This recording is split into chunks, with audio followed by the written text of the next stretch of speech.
In this video, we're going to send a digital signal, a pulse train, down a 100 ohm transmission line. We're going to have a mismatch in the transmission line to 70.7 ohms, and then we're going to have a mismatch at the load where we're trying to get the signal to a 50 ohm load.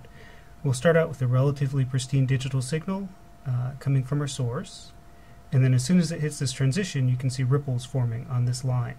That's the reflected wave interfering with the transmitted wave. In these less pristine lines, once these reflections start to hit them, we're going to see even more ripples.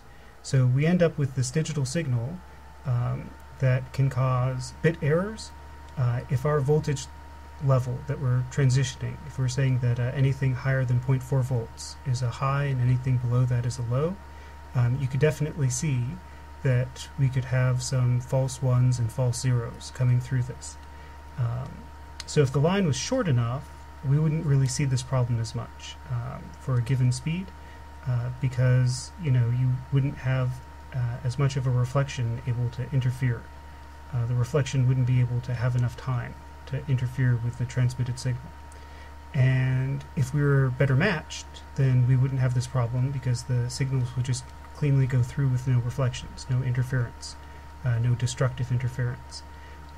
So this is why cables have to be often spec'd, not to be any longer than a certain length, so you don't end up with these sorts of errors occurring.